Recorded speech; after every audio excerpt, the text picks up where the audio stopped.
Hey Hada, what's happening in Melee? This week we've had not super big tournaments happening in North America. Instead, we're having a super big tournament happening all the way down under, down in Australia. Phantom was an event that happened this past weekend, big results, and still continual struggles for Zane, someone who I thought surely Zane is like around the corner.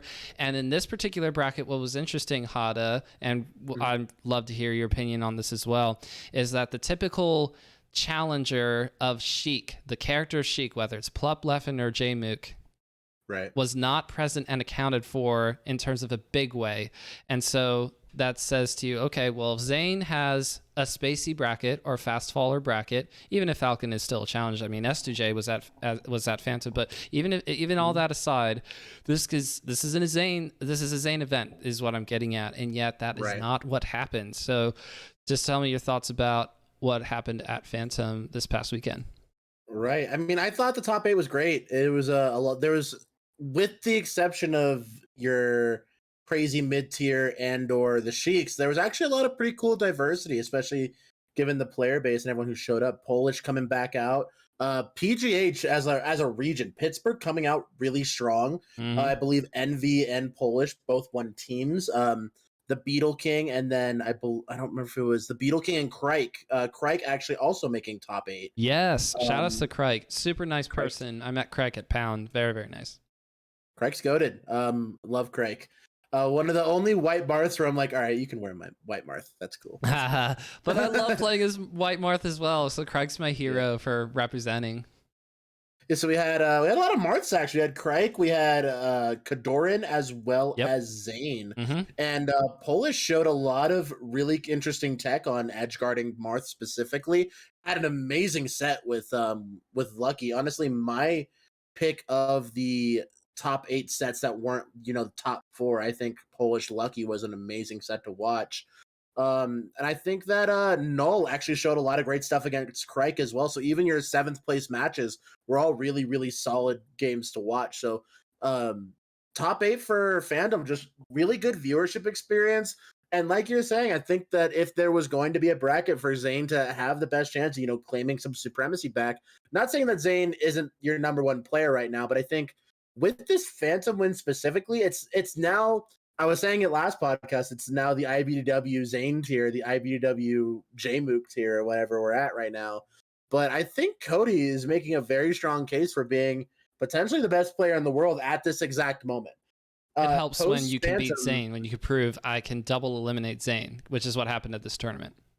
You are absolutely right. And everyone's saying it's like, if he comes across an A- B+ playing Zane, Zane, a phenomenally consistent player, just like Cody is as well. So their B+ game can win tournaments. That's the thing. But it's those times when they're able to pull out their A+ level game in order to beat each other, in order to beat Mango, in order to beat Hungrybox, in order to beat Jmook, Leffen. That's when it really matters. Because can they edge out the other top echelon of players in order to make that difference? And Cody is just showing that, like, specifically his remarkable consistency, his flow charts, fundamentals are just on a level of, it's one of those things where you have all these players at home like, man, I bet my Fox could do that if I practice enough. It's everything looks pretty matter of fact. It's like, yeah, of course Cody would do that. That just makes sense. Of course he would go for this combo extension in this place. That's practical. But the thing is, he does it to the level of consistency that no other players in the world, except for maybe like Prime Leffen in the year or two where he was almost undisputed rank 1 and then had some visa issues, where we saw a Fox competing with that level of proficiency across the board and that level of consistent dominance, where he's not killing himself. He's not hanging himself out to dry, jumping in the corner with unsafe shield pressure and getting back throw down tilted by Marth. It really all boils down to just the amount of work that Cody has put in to get to this level and to stay at this level as long as he has. And I'm excited to see continual matchups, because it seems like Zane and IBDW will be meeting each other a lot more in the tournaments that they both attend, because they can both make it far in winners and then meeting in winners semis and winners finals. Always look forward to seeing really high level melee between some of the best players in the world.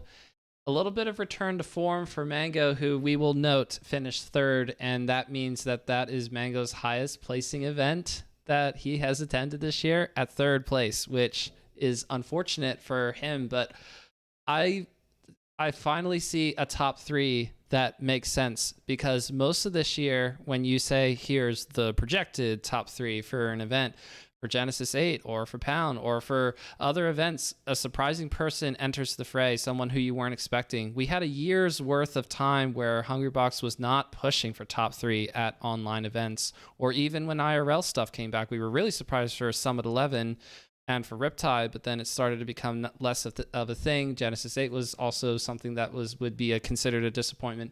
Hungrybox not at this particular event of Phantom. That's not what I'm getting at, but I think that most of us thought, after seeing Mango play fairly well in the online era, that there'd be pushing for number one or pushing for top three, but that's not what it is right now. So we have rankings coming out here in August-ish sometime, so we'll look forward to seeing that. And Hada and I went over this last week for our top 5 rankings, so you can go back and see that if you really want to. The last thing that I will point out about Phantom, I was really hoping to see a run from Elliot, who had a nice showing at Battle BC4, is a Vancouver native. But at this event, Elliot literally finished the same placing as the Yard's very own Aiden Calvin at 13th, which is just so unfortunate when you compare how much time both spend playing the game. Aiden is someone who does play the game, for the record. It's not like Aiden is only podcasting and doesn't play Melee. Aiden does lots and lots of Melee, but I'm sure it's not to the same level as Elliot. So shout outs to Aiden, and I feel bad for Elliot. I mean, yeah, Elliot's a phenomenal player. I think Elliot's super slept on, but a 13th place from Aiden, that's actually kind of crazy. So big ups to Eamon for taking a run. And I think if you're looking for a good tournament to go back and check out some VODs, I think Phantom's just a really good one to do it. A lot of I think on top 8 commentary, I don't remember who the Australian commentator is, but he was remarking that all of the top Australian players all got matched up with a top level American coming out of top 64, and immediately all of them lost and got sent to losers. All the Americans and North American players who showed up and got matched up against ex top, Oceanic player, and they just beat their Oceanic opponent and then moved on to fight each other. Skip, that was the person who commentated with Ludwig and Slime. Yep. It was Skip. Shouts to Skip. Actually, I really loved his commentary. So super, super slept on. Definitely would love to see some more stuff from Skip in the future. But yeah, we had a really good tournament. It was broadcasted by Ludwig, which was super dope. I think there was some content broadcasted on Mango stream as well. So if you're looking for the full VODs, I think you can go onto Ludwig's YouTube channel, and they're for sure on YouTube by now, like as individual VODs as well. Yes, there's a Ludwig VOD YouTube channel out there somewhere. If you want to be subscribed to it, have fun clogging your subscription timeline. Hada, are you a home button user, or are you a subscription feed user for YouTube? Ooh, I'm a big subscription guy. Yeah, me too. But I go back and forth. Like I'll go through my sub feed, and then I'll immediately go to home to get some Rex. I just can't. I just can't be subscribed to the channels that dump a bunch of VODs on YouTube. I'm sorry, All Chat Esports. I'm sorry. Although, to be fair, All Chat Esports recently, their YouTube channel has not been uploading tons and tons of VODs. It's been the get cracked, get jacked for the YouTube channel. So you should join the All Chat Esports Discord for a bunch of different reasons. But being on a fitness journey, if that's something that you want to do and have some accountability, have some people sharing the journey with you, that's a great Discord server to be a part of. Of course, I don't have to tell you that, Hada. You're already part of with All Chat. But hey, I can chill too for All Chat Esports. I got it. I appreciate that, Jesse. Thank you so much. And yeah, if you guys are interested in fitness journey, I think all of the active members of All Chat are in some part of their fitness journey right now. Joe MDJ currently recovering from a back-related injury from lifting heavy, so I think he slipped a disc, so he's currently on recovery. Slumlord doing a lot of great stuff. He's toning out. Exor, one of our editors and one of our social media guys, he was a professional. Yes, I said professional ultimate Mm. frisbee player out of college. Mm. Played in the AUDL. Phenomenal player. I wish I actually went back as an ultimate frisbee player myself Otto. to This guy. check out some of the Let's VODs. Yeah, go. he was crazy. Let's go. Yeah, Boney's good. Boney is a phenomenal ultimate frisbee player, and K Jet Shadow X, I believe D2 or no X D1 volleyball player, and myself. I play volleyball 5 times a week. My adult league is currently we're undefeated, haven't lost a game yet. We're absolutely smashing kids, and Woo. yeah, it's a good time to be an all chat fan, and it's what I will say for one thing is I know a lot of people will get discouraged during a part of their fitness journey, whether that be consistent diet or consistent workouts.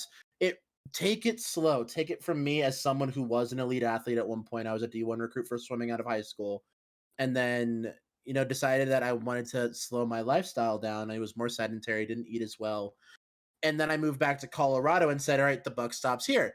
I started going on hikes, started going for walks, started hanging out with people who played sports.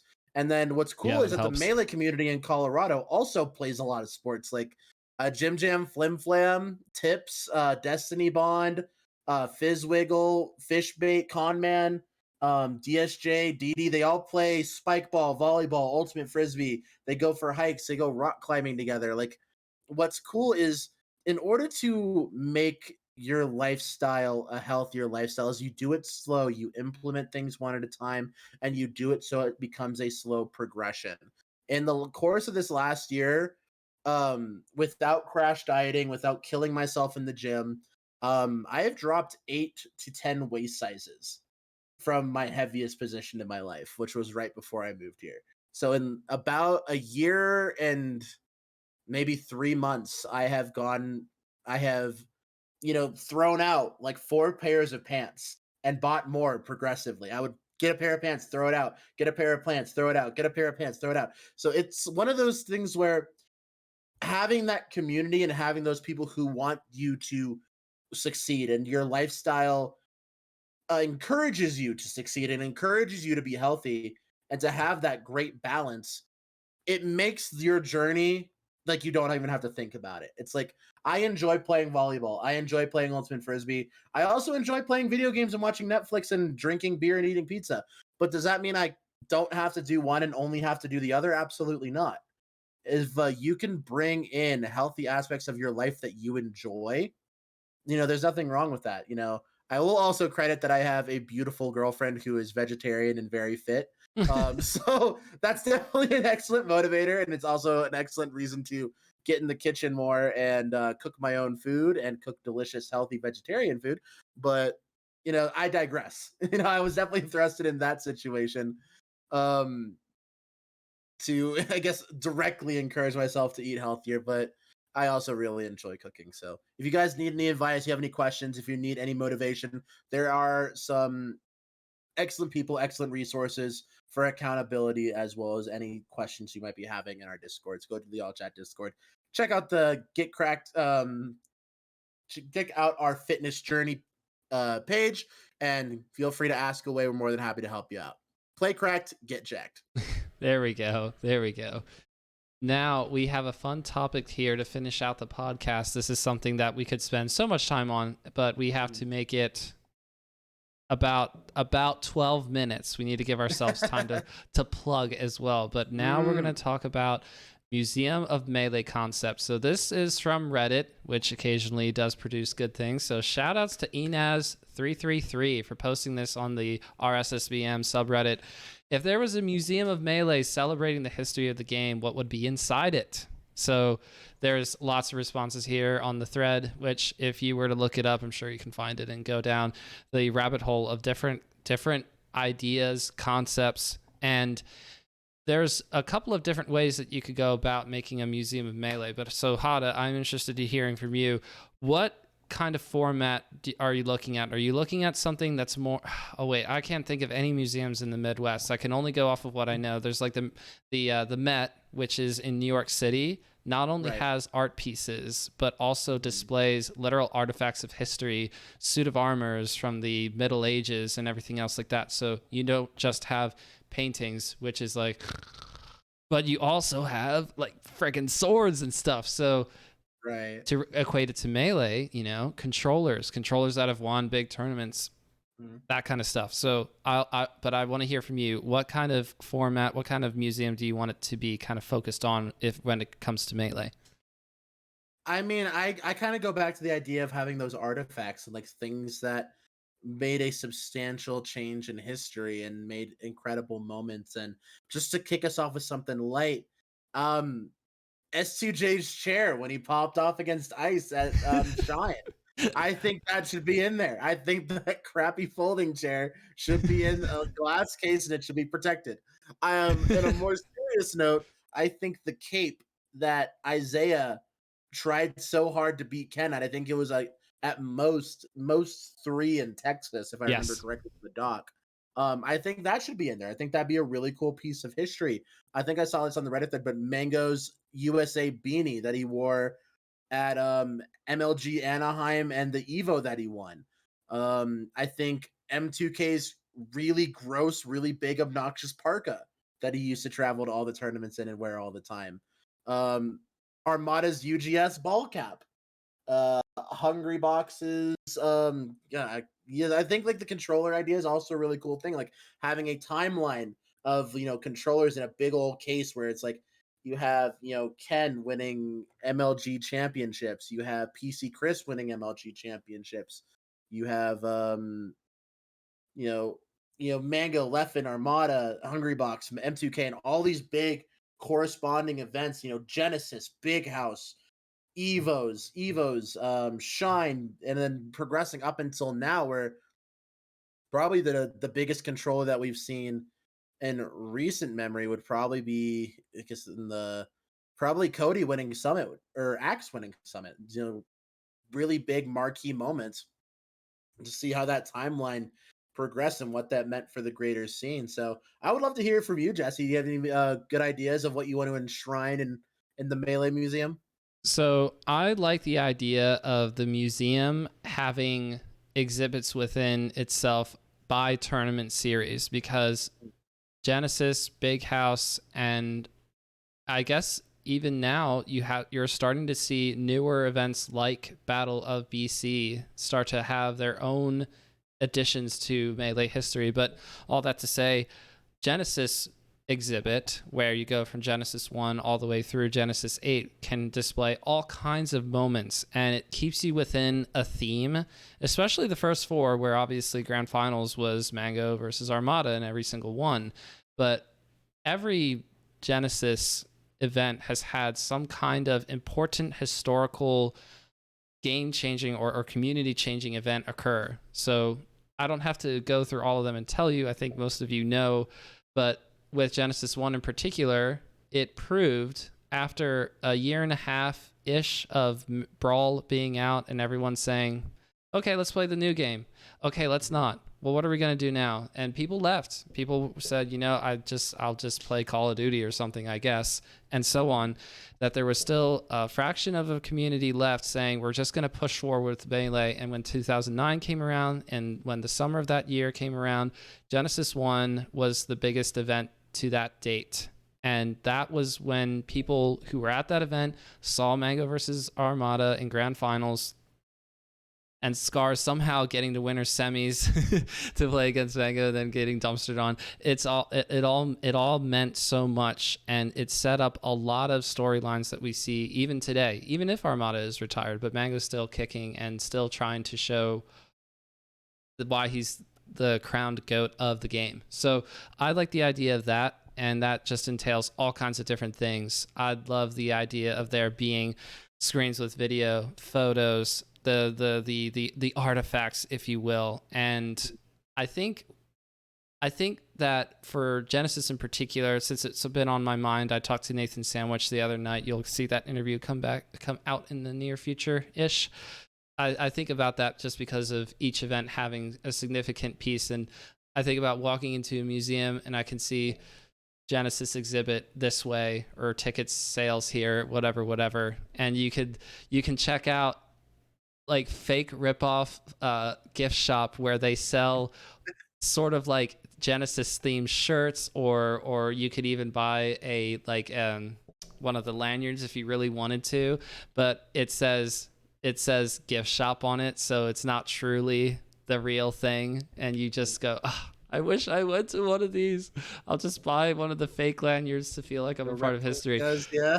But then a serious one that I think of is Fizzy's first hardware piece that he ever made in regards to altering the Wii to be able to capture. I think one of the first essential functions of the Slippy project was being able to capture VODs on the device itself, and then you could take all those Melee games that would have not been recorded, but they were, and you could upload them. You could do all that stuff. Even now, Deer, shout outs to Deer, making sure that a lot of Nintendo Wii's at GOML were capturing sets, and you could just watch all these top 64 matches that were played and recorded, all that kind of stuff. That's such an important part, and it leads to the launch of what we all eventually knew was going to be unranked for rollback netcode when the pandemic came around.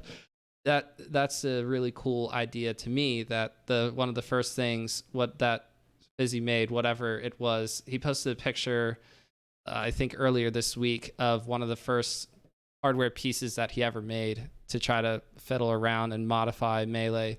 And I think that's an important part of history, because this museum, for the record, will not be sponsored by Nintendo. Nintendo will have nothing to do with this. This is all us making this museum in my brain. Yeah, this is a community-funded museum. This is a non-for-profit museum. All these artifacts were donated and educational. None were bought at auction, and educational. Absolutely. And there should be and this museum should also have setups, of course. There should be you could have a summit themed event at this museum. You can't have a major because it'll be too small, but you could have a summit themed event where it could be, I don't know what you would name it, but in other words, you're having a tournament at the Museum of Melee. Oh my god, I just got a big brain idea. Please tell me. So Night at the Museum, Smash Summit 14, Night at the Museum. Yes. That's actually epic. Yes. That's such a good idea. And I can almost guarantee you a lot of these like people could track down some of these crazy artifacts. Like you could have like who's the most Ben Stiller of the Melee community? Like you look at this person like, yo, that's Ben Stiller. It could be like, I can see like Zane doing it, just like walking around in the dark with his flashlight, and then suddenly the SUJ chair just flips upside down and starts running at him. That'd be actually insane. And like do you remember the old Melee story where like Chillin' Dude was at a local and some dude lost his mind and he tried to kill someone by choking them with the choke cord? Like he called the cord of the GameCube controller like this. He called it the choke cord. And he's like, dude, I'm gonna choke you with my choke cord. What? So I'm imagining like this psychopathic controller just flying out the air, just like going like, I'm gonna choke you with my choke cord. What the heck? God. Dude, that's old school Melee lore, dude. Oh my god. I would love to see like PGH Carroll's like first shitty laptop where he like made his first combo video. That'd be sick. But yeah, hey, BTS team. I don't know who's even on that anymore. It's not Slime. It's not Eamon. It's not Mikey the cheat. I guess Mikey. Yeah, yo, Mikey, get on it. Night at the Museum, Smash Summit 14, 15, 16. I don't know. Just make it happen, bro. This is literally free content. just bring me out to the event. That's all I ask. I don't want profits. Just VIP me. Just write me in, pencil me in VIP. That's it. Already forgot about me, Hada. You've changed, dude. Yo, bottom of the Smash Mountain at Summit 14. I think we're at 14 now, right? Or whatever, 14, 15, whatever we're at. Mm-hmm. Just Jesse and Hada doing the podcast in the corner. while HBox is popping off in the upstairs room. No I'm one's down sitting for it. on the commentary couch. I guess we could hop on for a little bit. No, you deserve to go to Summit for sure, for sure. You've been putting in the work far longer than me. Just to be clear, I was teasing. Okay, the last thing that I will say for the Museum of Melee that I would want there to be would definitely be sort of if there would be a demo copy of the game, which I don't know if I've ever heard of anyone having a developmental copy of the Ooh. game. Something There's like that 1.0, like 0.8 or something like that. okay. Like Okay, go prior to on. 1.0. Well, I know that there's multiple copies out. Like you can get 1.0 copies, and I think Sure. there are live 1.1 copies. But I'm curious. Like, are there like point 0.7, point 0.7, point 0.8 copies of Melee floating around? That's a really good question. Yes. So I think it would be impossible. There's no chance anybody knows the first ever copy of Melee made, but they know there would be versions used for developmental purposes, right? Where they have like a rough draft of the game and they're using it to code out bugs and see how everything's working, because you don't just it doesn't all stay on whatever computer software, blah blah blah. So I love the idea of there being a copy of a developmental version of the game. By the way, I do have a 1.1 disc, just in case anybody was curious. It's only has one or two differences from 1.02, but I have a 1.01, and the standard one is the 1.02 disc.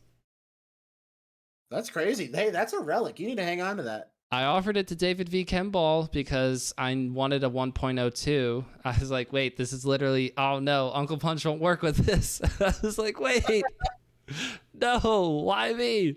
And I have inside of the case stuff like Nintendo Power. Subscribe to the thing. We got stuff about this game inside of our Nintendo Power magazine. So I know it was one of the earlier games made. It was not made in the mid 2000s or anything. It was one of the first, I guess after the 1.0 run, it's one of the earlier copies of the game that made it out there because it has all that stuff related to the release of the game, which I think is cool. Was 1.01 the one that came out with the bundle? Maybe. Like the GameCube bundle? And see, this is what a museum could tell me if we had a museum of Melee. See, this is why we need a museum of Melee. That's a really good question.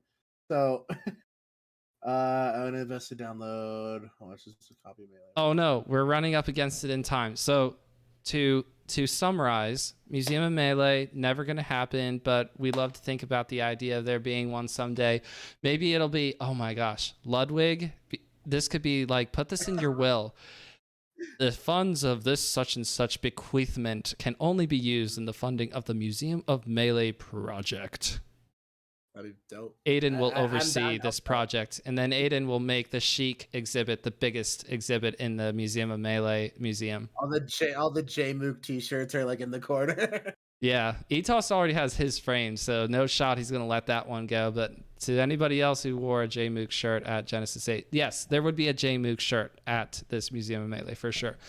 Right. But where can we find you, Hada, if the people want more Hada in their life, which they should, and sooner or later you're going to bust into commentary again when you're able to get all the funds that you need to be able to travel to these events and so on. Super sorry that you don't get to do that as of right now. I know you've wanted to go to at least a few events so far this year, but I'm rooting for you to be able to get onto these blocks again at these big tournaments. But in the meantime, where can these people find you?